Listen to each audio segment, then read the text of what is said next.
when Hillary Clinton told Ibrahim Traoré, "You will pay dearly for this mistake." She thought she had all her power behind her, until Traoré opened the file and revealed 30 years of Clinton family secrets in Africa. The secure phone line between Washington, D.C. and Ouagadougou crackled with tension as Hillary Clinton's voice cut through the international connection like a blade. It was 3:17 a.m. in Burkina Faso, but Ibrahim Traoré had been expecting this call for weeks. What he hadn't expected was the raw fury in the voice of one of America's most powerful political figures. "President Traoré," Clinton began, her tone carrying the icy authority of someone accustomed to having world leaders defer to her judgment. "I'm calling to discuss your recent decisions regarding American mining interests in your country, decisions that my colleagues and I find deeply concerning." Traoré sat in his private study, surrounded by files that had been delivered to him just hours earlier by a defecting CIA operative. The documents painted a picture of American involvement in African affairs that went far beyond anything he had previously imagined, and at the center of it all was the Clinton family's systematic exploitation of African resources dating back 3 decades. "Secretary Clinton," Traoré replied calmly, "I appreciate your concern for Burkina Faso's welfare. However,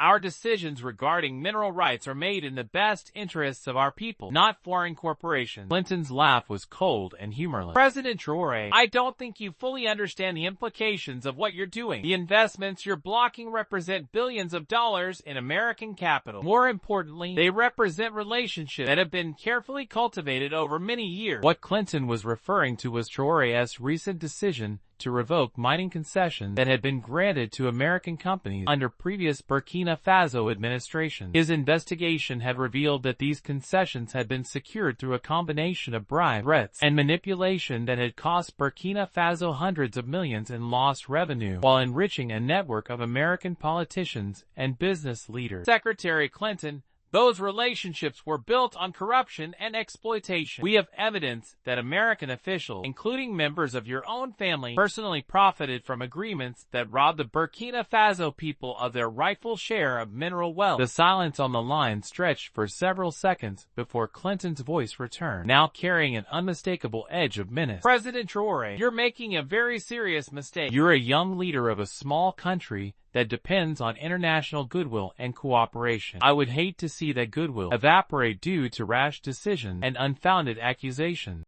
Mike's training reflected his approach to fighting: methodical, powerful, and utterly confident in the superiority of size and strength over more subtle tactical considerations. His workout routines were legendary throughout the boxing community, not for their sophistication but for their sheer intensity. He would spend hours on the heavy bag, each punch thrown with the intention of developing maximum power rather than technical refinement. "Small fighters must be clever because they are weak," Mike would explain to younger boxers who watched his training sessions with obvious awe. "Big fighters must be strong because we can be strong. Why make complicated when simple is better?" This worldview had created in Mike a kind of benevolent superiority towards smaller fighters that bordered on condescension. He genuinely didn't understand why anyone would choose to fight at lighter weights when size and power offered such obvious advantages. In his experience, every boxing problem could be solved through the application of superior physical force, and every opponent could be overwhelmed through the simple strategy of being bigger, stronger, and more intimidating. The wild card gym where Mike trained was perfectly suited to his personality and approach. The facility attracted serious fighters, men and women who understood that boxing required not just talent but the willingness to endure punishment in pursuit of excellence. The gym's atmosphere was serious, professional,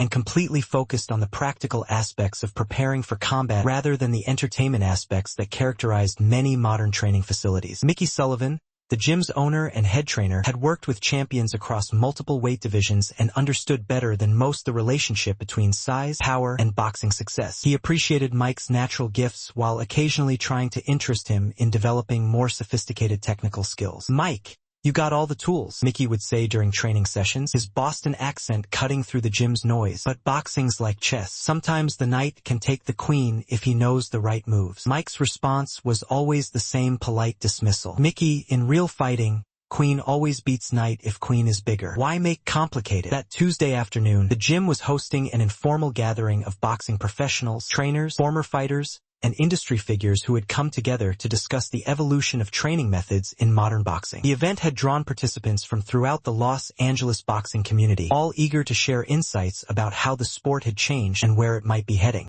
Among the invited guests was Chuck Norris, who had been asked to speak about the mental discipline required for sustained excellence in combat sports. Chuck's invitation had come through channels that Mike didn't fully understand. Apparently, his reputation extended beyond Hollywood into circles that appreciated his competitive martial arts background and his work with professional athletes in various disciplines. Chuck arrived at Wild Card dressed in simple dark jeans and a black polo shirt, his presence immediately recognizable but characteristically understated. At 73 years old, he moved through the boxing environment with obvious respect for its traditions and culture, pausing to acknowledge trainers and fighters with the kind of courtesy that suggested genuine appreciation for their craft. Accompanying Chuck were Dr. Patricia Williams, a sports psychologist who specialized in performance optimization for elite athletes, and Tommy Rodriguez, a former middleweight contender who now worked as a technical consultant for boxing broadcasts. They had come to the gathering as part of a broader research project about how mental preparation techniques could be applied across different combat sports. Mr. Norris, Dr. Williams explained as they toured the facility, "We're particularly interested in your perspective on how mental discipline translates between different forms of competition." Chuck nodded thoughtfully, his eyes taking in the gym's equipment and atmosphere with obvious appreciation. "Boxing requires a different kind of mental preparation than martial arts competition. The range is closer, the exchanges are more continuous, and the physical demands are incredibly intense." Mike had been observing Chuck's arrival from across the gym, his assessment colored by assumptions that reflected his fundamental belief in the supremacy of size and power in all forms of combat. Here was someone whose primary claim to expertise came from fighting at much lighter weights in a different sport entirely. Someone who, in Mike's worldview, simply couldn't understand the realities of heavyweight boxing. "Another small guy trying to teach big fighters," Mike muttered to his training partner, a light heavyweight named Carlos who often served as a sparring partner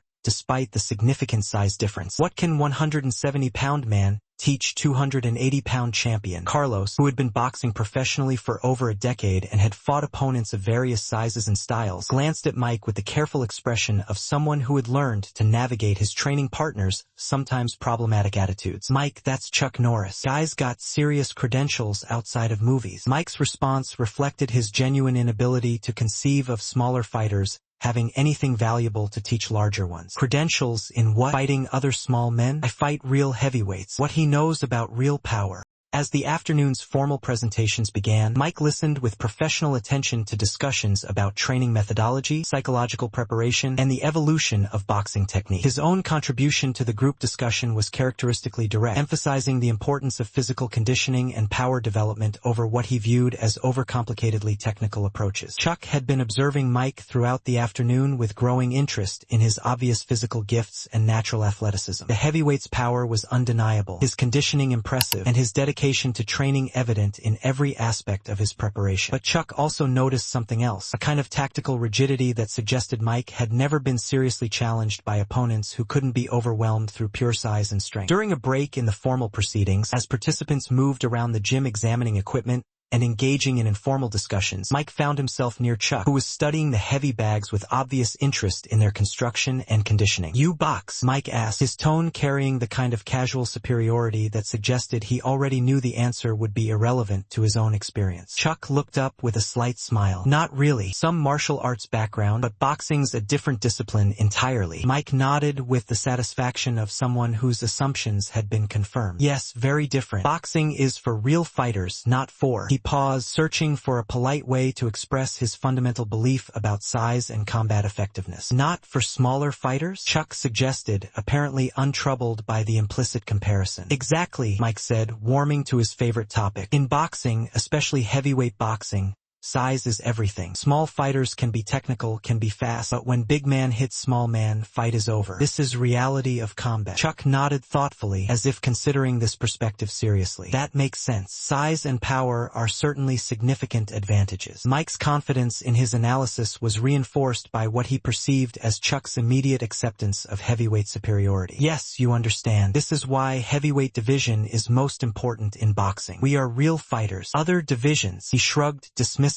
"So you believe that size determines the outcome of most fights?" Chuck asked, genuine curiosity in his voice. "Not most fights. All fights," Mike replied emphatically. "When I step in ring, opponent already knows he will lose. They see my size, they feel my power in first exchange. Fight is mental over before it is physical over." Dr. Williams, who had been observing their conversation from nearby, approached with obvious interest in the dynamic that was developing between the heavyweight champion and the martial arts legend. This is fascinating, she said, joining their discussion. Mike, you're suggesting that physical attributes are the primary determinant of combat effectiveness? Mike nodded confidently. In professional fighting, yes. Amateur fighting, maybe technique matters more. But in real professional combat, bigger, stronger fighter always wins against smaller, weaker fighter. Chuck's expression remained thoughtful and respectful, showing no sign of disagreement with Mike's fundamental thesis. That's certainly been your experience in heavyweight boxing. Exactly, Mike said, pleased by what he interpreted as validation from someone with fighting experience, however limited. You understand because you have fought, even if only small men. But imagine if you fought someone my size. He gestured to his massive frame with obvious pride. I imagine it would be very different, Chuck agreed. Mickey Sullivan, who had been listening to their conversation while working with another fighter nearby, approached the group with the kind of careful attention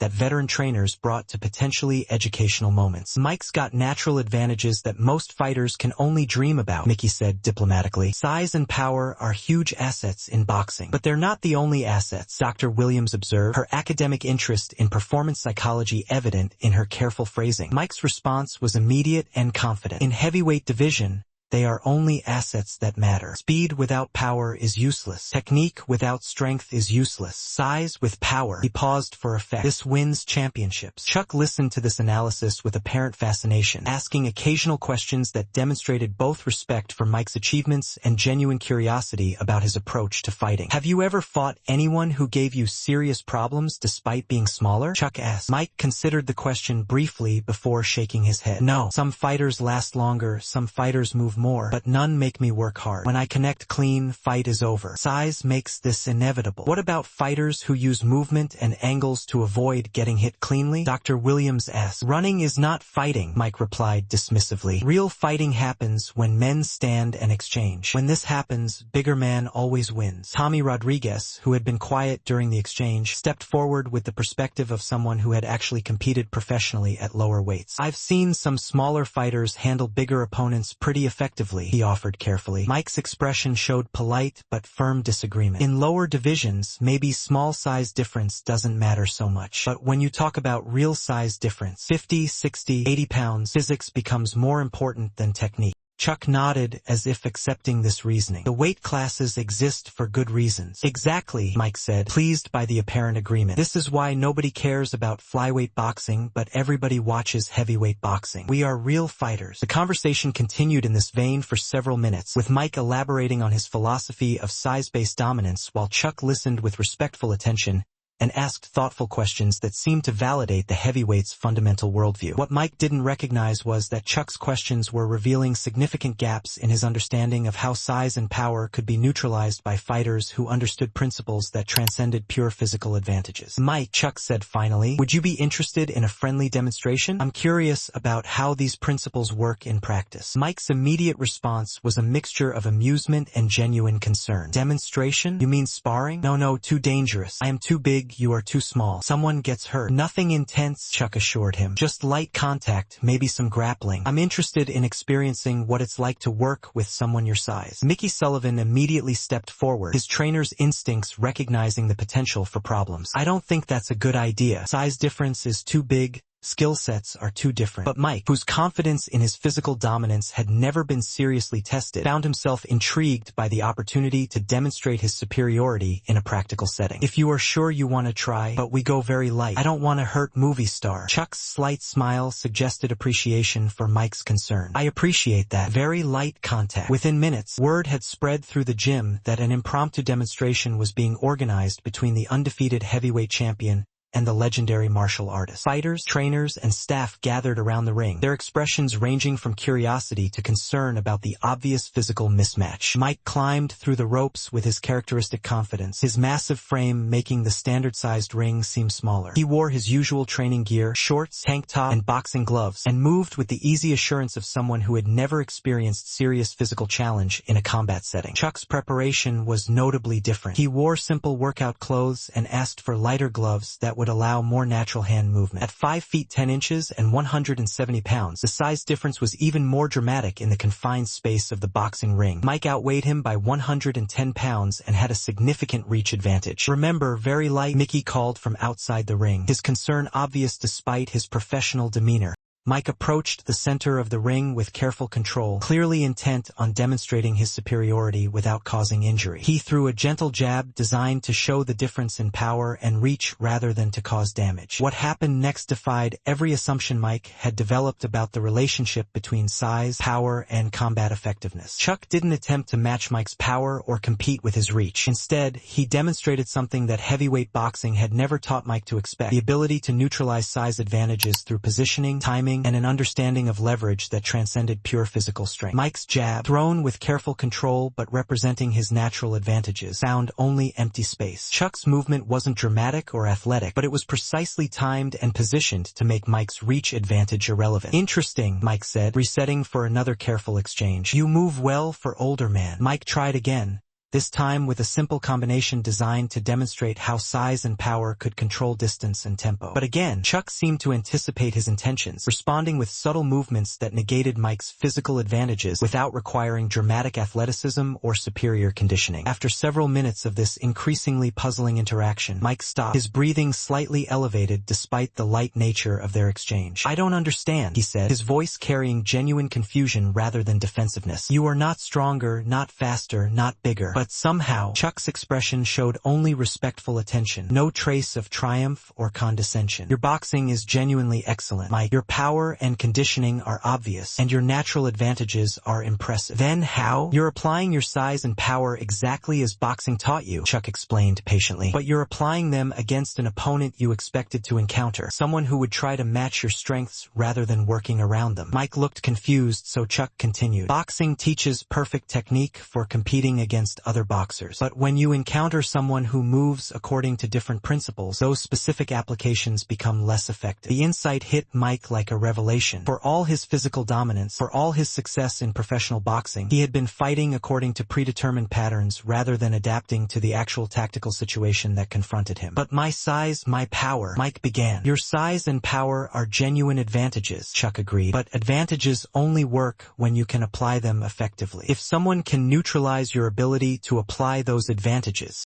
Mickey Sullivan stepped closer to the ring, recognizing that the demonstration had revealed something significant about the relationship between physical gifts and tactical application. "What we're seeing here," he said carefully, "is the difference between having tools and knowing how to use them in any situation." Mike stood in the center of the ring, his worldview undergoing the kind of fundamental reassessment that only comes from encountering something that challenges everything you thought you knew. For years, he had equated physical dominance with fighting mastery, believing that superior size and power represented the ultimate advantages in combat. "I think," Mike said slowly, "I have been very good student of heavyweight boxing, but maybe not such good student of fighting itself." Chuck's response showed the kind of wisdom that could only come from decades of learning across multiple disciplines and competitive environments. "Boxing at your level teaches incredibly sophisticated techniques for using size and power effectively. But the goal isn't to abandon those advantages. It's to understand how to apply them adaptively to any situation you might encounter." As the demonstration concluded and the gym began to return to normal activity, Mike approached Chuck with a request that would have been unthinkable at the beginning of the afternoon. "Chuck," he said, using the informal address for the first time, "would you be willing to work with me? Not to change my boxing, but to help me understand how to use my size and power more intelligently." Chuck's response exemplified the humility that had characterized his entire approach to the interaction. "I think I could learn as much from your boxing program as I could contribute. Your technical foundation is incredibly solid, probably more sophisticated